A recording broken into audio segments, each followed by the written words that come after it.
নুরা পাগলা ওরে খাইছে ধরা ইলিয়াসের কাছে। আসসালামু আলাইকুম, আমি মোহাম্মদ রেজাউল সালাদার আপনাদের সাথে আছি। সুপ্রদর্শক রাজনীতি বিশ্লেষণে আপনাদের স্বাগতম।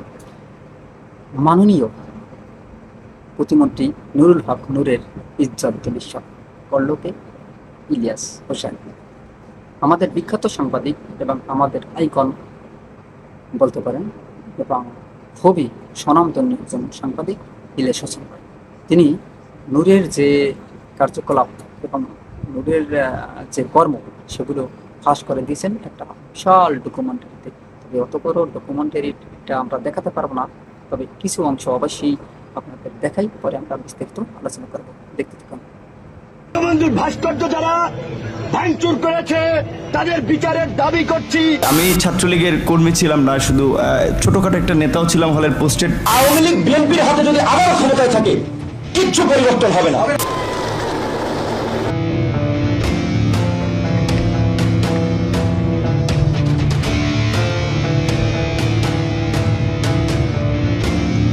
আমিও আওয়ামী লীগের এই অঞ্চলে আপনাদের দায়িত্ব নিয়ে দিলাম। আমাদের হত্যা থাকা উচিত।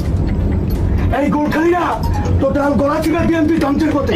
এখন বাংলাদেশে বঙ্গবন্ধুর পথ কেন্দ্রীয় নেতা বিভিন্ন আমি এমপি ক্যান্ডিডেট ছিলাম আওয়ামী লীগ দিয়া। তার মন্ত্রিত্ব কার্যকর হচ্ছে মূলত তার শালা সুমন্দি, খালু, খালু শ্বশুর, বড় ভাই, ছোট ভাই, এভাবেই।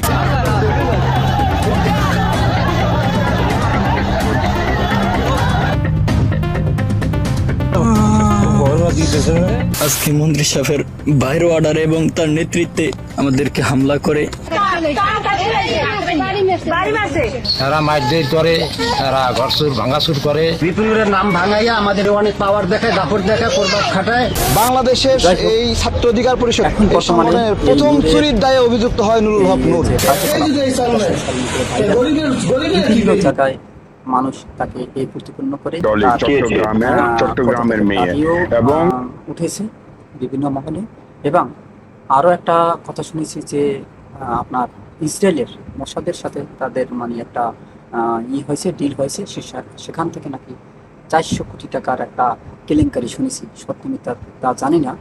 এবং এই যে নূরের বিষয়ে আরো কিছু তথ্য ফাঁস করেছেন আপনার যে তারেক নামের একজন লোক আছে, যে সে নাকি কিছু টাকা আত্মসাৎ করেছে, 2 লাখ টাকা নাকি। যাক, এটা নিয়েও তার গণ অধিকার পরিষদের সাথে তাদের একটা খারাপ একটা সম্পর্ক আছে। তবে প্রবাসীদেরকে বোকা বানিয়ে আনা এসব টাকার ভাগাভাগি নিয়ে মাঝে মধ্যে নিজেদের মধ্যেও দ্বন্দ্বে জড়িয়েছেন প্রতারক চক্র। বাংলাদেশের এই ছাত্র অধিকার পরিষদ এই সংগঠনের প্রথম চুরির দায়ে অভিযুক্ত হয় নুরুল হক নূর। পুরা সংগঠন জানে নানক আশিকুর আমাদের সহযোগিতা বুকে গুলি লাগছিল, তার জন্য 2 লাখ সামথিং টাকা দিছিল। সেই টাকা প্যাকেটে মুড়ায় নুরুল হক নূরের হাতে দিছিলাম, তাকে বিশ্বাস করে যে সে আমাদের মধ্যে মনে হয় সবচেয়ে সৎ মানুষ। সেই মৃত্যু শয্যায় আশিকুর রহমান, তার সেই 2 লাখ টাকা পরের দিন এসে বলতেছে আমি তো টাকাটা হারাই ফেলছি। পিছে করলে লাগে গুড়া, সামনে করলে লাগে বুড়া। নুরু ভাই আসলে মার্কা সারা, নুরু চান্দি ছিলা আমার উপর বিলা, 10 ইঞ্চি বাইঙ্গা পকেটে লইছে। দেখেন, বাংলাদেশের রাজনীতিবিদরা এতটা মানে ছোট মানের বা এতটা মানে ছোট মন তাদের ক্ষমতায় আসলেই তাদের প্রধান নেশা থাকে টাকা। কে কত টাকা কামাইতে পারে এবং কে কত টাকা মানে আত্মসাৎ করতে পারে। বিপিনুরের এলাকায় আমরা যে এইগুলো শুনেছি, আসলে এই ভিডিওতে তো সরাসরি মানুষ আপনারা দেখেছেন যে সরাসরি ভিডিও দিয়েছে যে তাদের যন্ত্রণায়, তাদের আত্মীয় স্বজন, নেতাকর্মীদের মানে যে আছে সবাই মানে দলীয়করণ যেটাকে বলে, তাদের অত্যাচারে সেখানকার মানুষ প্রতিষ্ঠিত হয়ে গেছে। এই কথাগুলো আপনারা দেখেছেন ভিডিওতে। তবে তারা ইসরায়েলের সাথে অর্থাৎ মোসাদের সাথে তারা বৈঠক করেও নাকি একটা বিশাল অঙ্কের টাকা তারা নিয়েছেন। তবে এই তথ্য বিভিন্ন গণমাধ্যমে এসেছে। তবে বিপিনুরের কিছু কথা ইলিয়াস সম্পর্কে যে ইলিয়াস ফাঁস করছে তার মুখের কথা কিছু আসলে শুনি, দেখে ভিডিওতে তিনি কি বলে। একজন ইউটিউবারের কথা বোধহয় কি ইলিয়াস, দেখেন আমি বলি আমার জায়গা থেকে আমি সরকারের একজন প্রতিমন্ত্রী, একজন দেশের বাইরে থাকা এখান থেকে পালিয়ে গেছে, নানাবিধ অপকর্ম করে সাংবাদিকতা নামে চাঁদাবাজি করেছে, কিংবা আরেকজন ধরেন পিনাকি ভট্টাচার্য ফ্রান্সে থাকে, তারা এখানে দেশকে অস্থিতিশীল করার জন্য বিভিন্ন গোয়েন্দা সংস্থার এজেন্ট হয়ে কাজ করে। তো তাদের নিয়ে আমরা কথাবার্তা বলবো না এই বিষয়ে। এই সমস্ত কথায় আছে কি অপপ্রচার জানেন? চালিয়ে জনগণকে যে শাক দিয়ে মাছ ঢাকা যায় না এবং কাশি দিয়ে পাট ঢাকা যায় না। আপনি দেখবেন এই যে যদি অপকর্ম করে থাকেন, একদিন না একদিন আপনার মুখোশ সামনে চলে আসবে, এটাই স্বাভাবিক। অর্থাৎ সত্যের পথে যদি আপনি থাকেন, আপনার পথে টিপ টিপ করে চলবে, এবং আপনি যদি অসৎ পথে চলে যান, একদিন না একদিন আপনার ক্যারেক্টার প্রকাশিত হয়ে যাবে। আমরা বিভিন্ন সময় দেখেছি। আপনারা যদি এই বাংলাদেশের ইতিহাস ঘাটেন, তাহলে দেখবেন যারাই দুর্নীতি করেছে এবং এই বাংলাদেশটাকে লুটেপুটে খাওয়ার চেষ্টা করেছে, তারাই একদিন না একদিন তাদের মুখোশ মানে একদম খুলে গেছে এবং তারা ভণ্ড প্রতারক বলে বিবেচিত হয়েছে। দেখেন, আপনাদের মনে আছে সালমান এফ রহমানের কথা? হাজার হাজার কোটি টাকা তারা এই যে ইসলাম ব্যাংকের টাকা মেরে দিয়েছে। এখন কোথায় আছে? সে জেলে আছে। কেন আছে? টাকা আত্মসাতের দায়। তাকে ট্যাকল লাগানো হয়েছে দরবেশ বাবা।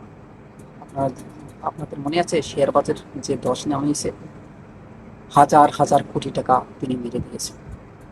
এই সেই দরবেশ বাবা, তার নাম উপাধি হয়েছে সালমান এফ রহমান। ওই আজকে তাদের ক্ষমতা কোথায়? কারো ক্ষমতা আছে? নেই। এবং তারা যে এই যে কবে বের হবে, তারা কিন্তু কোনো ঠিক ঠিকানা নেই। বিচার তো হবেই, বিচার ওদিনই হবে। তবে যারাই অপকর্মের সাথে জড়িয়ে পড়বেন, তাদেররা সাবধান হয়ে যান, তা নাহলে আপনাদের ভবিষ্যৎ অন্ধকারে লেগে যাবে। বিপিনুরকে আমি ভালো মনে করেছি, তার কথাবার্তা, তার মানে চালচরণ।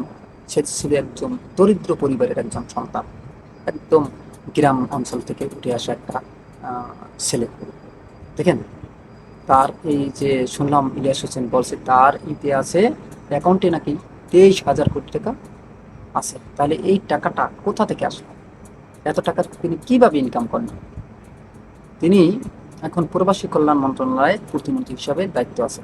তিনি এর আগে ক্ষমতায় থাকার আগে বলছেন যে বিদেশ যেতে লাগে কত 80 থেকে 90,000 টাকা, সেখানে 4-5 লাখ টাকা লাগবে কেন?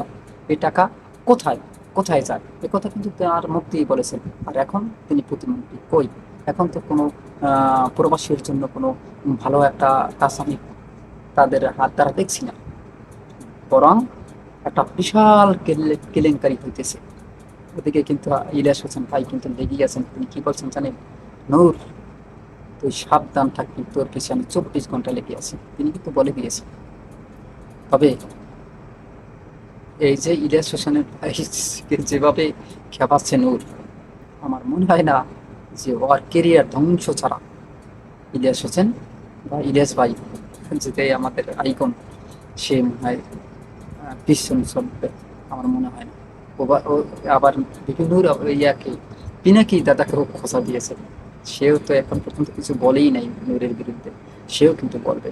যাই হোক, বাংলাদেশের রাজনীতিতে এই মুহূর্তে বর্তমানে বেশি আলোচিত হয়েছে এই এখন বর্তমানে বিপিনুরকে নিয়ে সামাজিক যোগাযোগ মাধ্যম থেকে শুরু করে ইউটিউব, টুইটার, মিডিয়াগুলোতে এখন তোলপাড়। তবে বিপিনুর এখন বর্তমানে কি অবস্থায় আছে? আসলে এই যে স্ক্যান্ডালগুলো, অর্থাৎ তার নামে যে বদনামগুলো মানে সামনে এসেছে, এটি সত্য না মিথ্যা? আপনি কি মনে করেন? অবশ্যই আপনার মতামত কমেন্টে জানাবেন। ভিডিও ভালো লাগলে আর বাংলা নিউজ 24কে সাবস্ক্রাইব করুন, লাইক ও শেয়ার দিয়ে সবাইকে দেখার সুযোগ করে দিন। আজকে পর্যন্তই। আসসালামু আলাইকুম রহমতুল্লাহি ওয়া বারাকাতুহু।